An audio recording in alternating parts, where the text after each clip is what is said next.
जय हिंद, नमस्कार मेरे प्यारे साथियों। चलिए एक नए वीडियो के साथ हम लोग आ गए। सीआरपीएफ हेड जो सीआरपीएफ ट्रेसमेंट का वैकेंसी निकला है, इसके बारे में डिटेल्स जानेंगे कि आपका जो स्टेट वाइड पोस्ट क्या रहने वाला है, ठीक है, आपका एज रिलैक्सेशन कैसे रहने वाला है, आपका बाकी इन सारी चीज़ों का आपका जो एग्ज़ाम है सीबीटी वो इस बार एग्ज़ाम होगा, आप सब जानते हैं, ठीक है। आपका फिजिकल यानी इन सारी चीज़ों के बारे में हम लोग देखते हैं, ठीक है। चलिए, तो जो सीआरपीएफ कांस्टेबल जो वो टेक्निकल जो वो ट्रेड्समैन एंड रिक्वायरमेंट 2023 का यानी टेक्निकल और ट्रेड्समैन दोनों के लिए जो है भर्ती निकला है। बहुत ही जो वो बड़ी भर्ती निकला है इस बार। टोटल सीट की बात करें हम लोग तो 9212 सीट है टोटल। आप सब जानते हैं 9212 सीट जो इस बार सबसे ज़्यादा पोस्ट निकला है। मेल की बात करें हम लोग तो मेल जो वो 9105 सीट मेल के लिए है, और फीमेल की बात करें हम लोग तो वो जो है 107 सीट फीमेल के लिए है, ठीक है। इसके सारी चीज़ों के बारे में हम लोग देखते हैं। टोटल अगर बात करें हम लोग टोटल पोस्ट का तो टोटल पोस्ट जो है वो 9212 टोटल पोस्ट है। अगर बात करें अप्लाई डेट कब से शुरू होने वाला है तो बहुत जल्द 27 मार्च से आपको देखने को मिलेगा। 27 मार्च से 25 अप्रैल तक आपका ये अप्लाई रहने वाला है। तो आप सब जितने भी बच्चे ट्रेड्समैन भरेंगे तो कोशिश कीजिएगा कि 27 मार्च से जैसे ही शुरू हो आप अपना जो है वो वैकेंसी भर दें, क्योंकि बाद में फिर सर्वर डाउन होने के बाद आपका वैकेंसी नहीं भरा जाएगा। बात करें फ़ी का तो फ़ी बहुत ही नॉमिनल है। जनरल, ओबीसी, ईडब्ल्यूएस यानी तीनों बच्चों के लिए 100 रुपया फ़ी रखा गया। बहुत ही कम फ़ी इस बार है, हर बार की तरह जिस तरह ट्रेडमेंट का फ़ी रहता है। बात करें हम लोग स्टेट वाइज वैकेंसी का तो स्टेट वाइज वैकेंसी में बात करें अगर अपने राज्य बिहार का तो बिहार में देखते हैं हर बार आपका उत्तर प्रदेश और बिहार में जो वो सबसे ज़्यादा सीट निकल के आते हैं। तो 726 जो पोस्ट है वो सिर्फ जो है वो बिहार में है। बात करें उत्तर प्रदेश में तो उत्तर प्रदेश में 1340 पोस्ट क्या है वो सिर्फ उत्तर प्रदेश में है। बात करें फिर छत्तीसगढ़ का, इसको हम शॉर्ट में लिखे हैं, ठीक है, आप समझ जाइएगा। सीएच से छत्तीसगढ़ का 204 पोस्ट है। फिर जेयूजी से गुजरात का उसमें कितना 425 पोस्ट है। इस प्रकार से हरियाणा का 166 पोस्ट।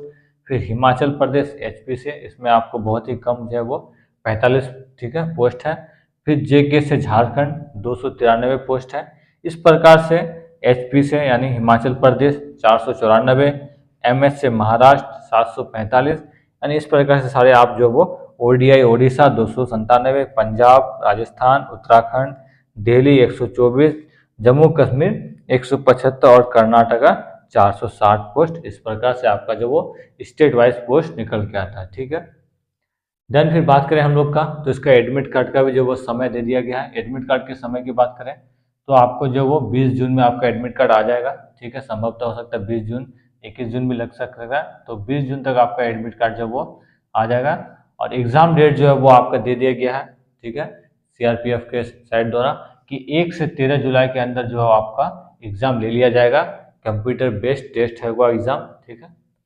बात करें हम लोग एज रिलैक्सेशन का तो एज रिलैक्सेशन के बारे में आपका कन्फ्यूजन कोई नहीं रहना चाहिए। हम इसको आपको अच्छे से यहाँ बता रहे हैं, ठीक है। एज जो है वो आपको 1 अगस्त 2023 तक जो वो आपका एज काउंट किया जाएगा, ठीक है। और बात करें हम जो एज ड्राइवर का, इसमें टेक्निकल पोस्ट है तो ड्राइवर का भी अलग एज है, और संभवतः जो टेक्निकल वाले या ट्रेड्समैन वाले पोस्ट है उसका भी अलग एज है, ठीक है। तो ड्राइवर का एज जो वो 21 से 37 वर्ष है ड्राइवर का पोस्ट। और आपका जो वो जन्म जो वो 1/8/1996 से 1/8/2002 के बीच के अंदर आपका जो वो डेट ऑफ बर्थ होना चाहिए, तभी आप जो है वो क्या कर सकते हैं कि ड्राइवर के लिए एलिजिबल हैं। बात करें एज अदर पोस्ट के लिए तो आपको 18 से 23 साल अदर पोस्ट के लिए रहना चाहिए। इसमें आपका जो है वो डेट ऑफ क्या बर्थ क्या होना चाहिए कि 2/8/2000 से लेके 1/8/2005 के अंदर जो आपका वो क्या रहने वाला है कि आपका जन्म तिथि होना चाहिए। बाकी इसमें फिर रिलैक्सेशन भी है, तो आगे देखते हैं रिलैक्सेशन कैसे रहने वाला है। तो ओबीसी बच्चे वालों के लिए जो वो 3 साल एज रिलैक्सेशन है, और एसटी एससी बच्चे वालों के लिए जो वो 5 साल एज रिलैक्सेशन रखा गया। तो आप अगर 23 साल है तो प्लस 3 साल उसमें जोड़ दिए ओबीसी बच्चे वाले, यानी 26 साल, और एसटी एससी बच्चे वाले 28 साल तक आप इसको अप्लाई कर सकते हैं, ठीक है। और एलिजिबिलिटी की बात करें हम लोग तो एलिजिबिलिटी क्या है, ड्राइवर का जो अलग एलिजिबिलिटी रखा गया है, मोटर मैकेनिकल व्हीकल का अलग एलिजिबिलिटी है, और अदर ट्रेड पोस्ट के लिए अलग एलिजिबिलिटी रखा गया है, ठीक है। ड्राइवर की बात करें अगर हम लोग तो ड्राइवर में जो वो आपका 10th प्लस जो एचएमवी यानी heavy motor vehicle driver licence यानी डीएल आपको चाहिए, ड्राइवर लाइसेंस, ठीक है। ये 2 चीज़ आपका होना चाहिए अगर आप ड्राइवर पोस्ट के लिए अप्लाई करते हैं। बात करेंगे फिर मोटर, ठीक है, तो वो मोटर मैकेनिकल व्हीकल का तो आपका 10th प्लस IIT होना, ITI होना आपका ज़रूरी है, तभी आप जो वो मोटर मैकेनिकल व्हीकल का अप्लाई कर सकते हैं।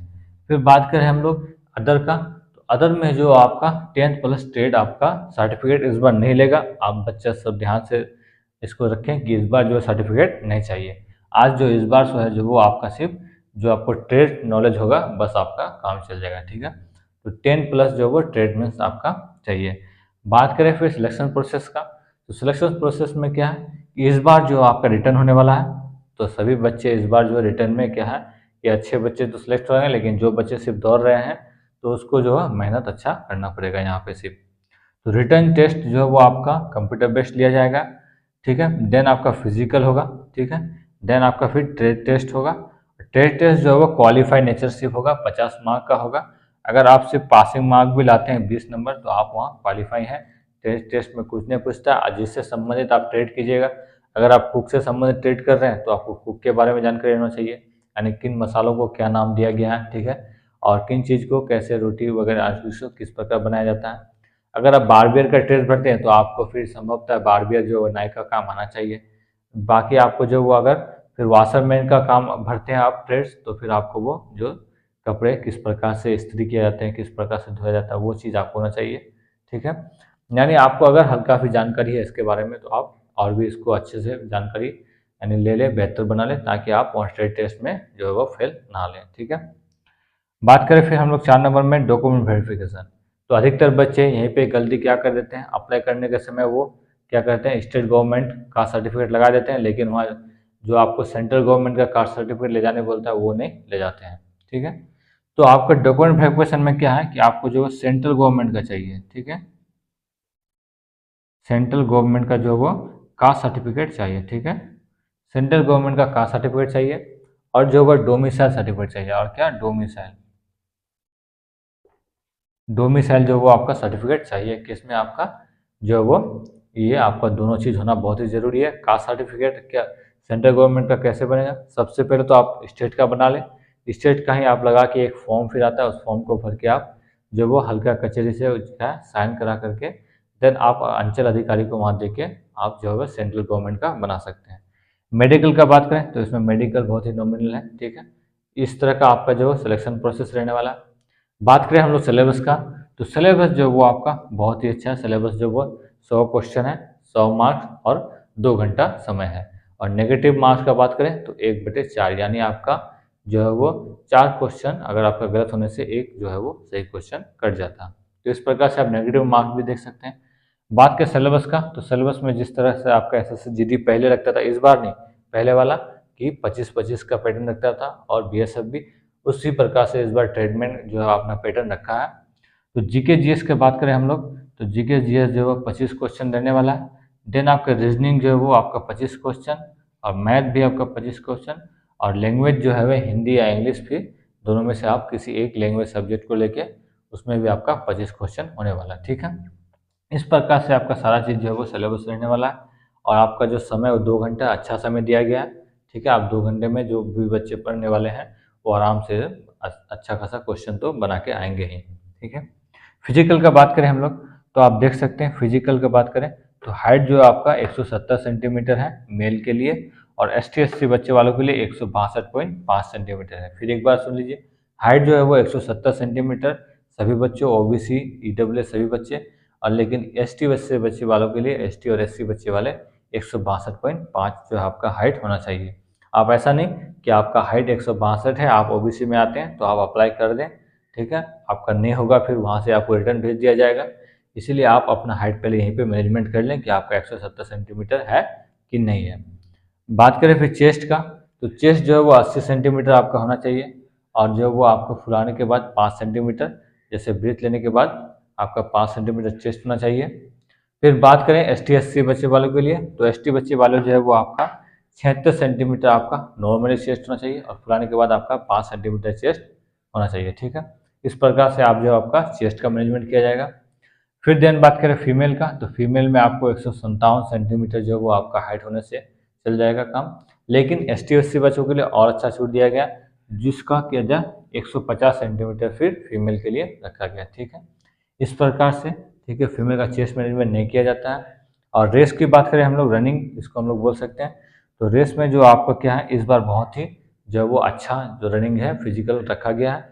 बात करें cook, Barbier, water career, washerman, ठीक है, कोबलर, ठीक है, इस प्रकार से बैंड कैरियर जो बैंड बजाते हैं, इस प्रकार से यानी इन सारे ट्रेड्स में जो है वो आपका जो क्या है कि रनिंग जो है वो 1.6 किलोमीटर यानी 1600 मीटर जो है 10 मिनट, बहुत ही ज़्यादा समय है 10 मिनट 1600 मीटर के।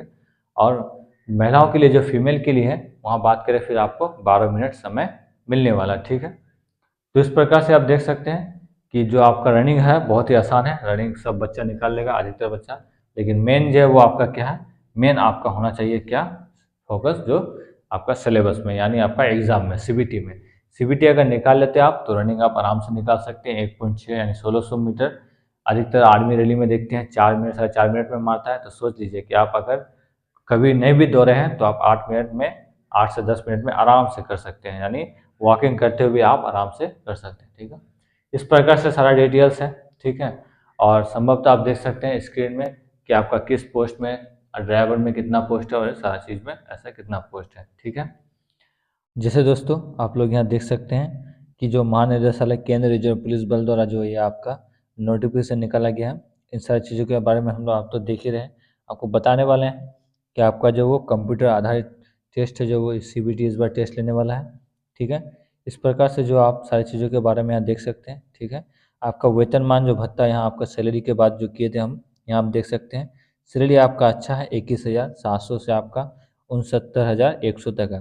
अलाउंस लगा के और भी महंगाई भत्ता लगा के टोटल आपका सैलरी जो वहाँ आपका यहाँ 32,000 हो जाता है, तो अच्छा सैलरी है आप ट्रेड्समैन में अगर भरते हैं। इस प्रकार से रिक्तियों की बात करें तो यहाँ देख सकते हैं कि जो वो 9212 जो टोटल पोस्ट है।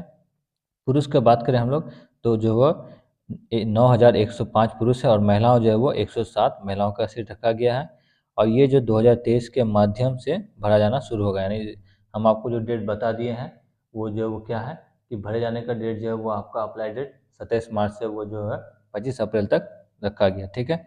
इस प्रकार से फिर आप देख सकते हैं इन सारी चीज़ों के बारे में कि कौन सा स्टेट में किस प्रकार से वैकेंसी निकला, आप यहाँ देख सकते हैं। आंध्र प्रदेश में टोटल आपका जो है 424 सीट है, अरुणाचल प्रदेश में फिर 18, असम में फिर आपका है 275, यानी हम आपको जो बताएं उसी तरह से ये सारा चीज़ इसमें नोटिफिकेशन में दिया गया है, ठीक है। फिर बात करें अपना इसी प्रकार से इन सारे स्टेट वाइज वैकेंसी दिया गया है इन सारी चीज़ों में, ठीक है, आप यहाँ देख सकते हैं। उसके बाद जो छूट का बात बोले एज रिलैक्सेशन का, तो इसमें आपको साफ साफ एज रिलैक्सेशन के बारे में लिखा गया है कि आपका जो 1/8/2023 तक वो आपका डेट ऑफ बर्थ होना चाहिए 18 से 23 वर्ष, और 2/8/2000 के अंदर के बीच, और 1/8/2005 यानी इन दोनों डेटों के बीच जो आपका वो डेट ऑफ बर्थ होना चाहिए, ठीक है। इस प्रकार से फिर अनुसूचित जाति वाले बच्चों के लिए 5 वर्ष छूट है, और फिर अन्य पिछड़ा वर्ग वाले बच्चों के लिए 3 वर्ष छूट है। इस प्रकार से आप यहाँ देख सकते हैं, ठीक है। इन सारी चीज़ों के बारे में लिखा गया है, और बस इसी तरह से इन सारी चीज़ों को जिस तरह हम बता दिए हैं इसी प्रकार से यहाँ पे इन सारी चीज़ों को दिया गया है। शैक्षणिक योग्यता आप देख सकते हैं कि सिपाही चालकता, सिपाही मोटर वाहन मैकेनिक योग्यता जो है वो आपको यहाँ दिया गया है, जो 10+2 वो होना चाहिए आपका, या फिर 10वीं कक्षा उत्तीर्ण समकक्ष होना चाहिए जो वो मोटर व्हीकल वाले बच्चों के लिए, ठीक है। यहाँ और क्या देखें, इन सारी चीज़ों को हम लोग देख लिए कि किस प्रकार से क्या दिया गया है, ठीक है। आवेदन पोर्टल कब से शुरू होगा इन सारी चीज़ों के बारे में देख लिए, स्टेट वाइज भी देख लिए वैकेंसी, और जो आपका जो है समय भी, एग्ज़ाम डेट जो है वो आपका देख लिए। रीजनिंग जो है वो तर्क संगीत 25 क्वेश्चन है, ठीक है। फिर आपका मैथ भी वो 25 क्वेश्चन का है। इस प्रकार सारी चीज़ों को हम लोग देख लिए, ठीक है। और फिर सामान्य गणित 25 नंबर का, और हिंदी या इंग्लिश में फिर आपका 25-25 क्वेश्चन का है। नेगेटिव मार्क का बात करें तो देखें आप दिया गया है कि प्रत्येक गलत उत्तर के लिए जो है वो आपका वो 0.25 अंक का नकारात्मक अंकन होगा, यानी आपका 1/4 इसको बोलते हैं जो आपका नंबर काट दिया जाएगा, ठीक है। इस प्रकार से आप यहाँ सारी चीज़ों के बारे में देख सकते हैं नोटिफिकेशन में। हमारे टेलीग्राम में चैनल में जाके आप इस सारा PDF दे देंगे, वहाँ से आप जो है इसका पूरा डिटेल से आप यहाँ टेलीग्राम चैनल में जाके आप देख सकते हैं, ठीक है। हमारे टेलीग्राम चैनल का लिंक आपको डिस्क्रिप्शन में मिल जाएगा, वहाँ से आप डायरेक्ट टेलीग्राम में जाके हमारे चैनल में इन सारे PDF को वहाँ जाके आप देख सकते हैं।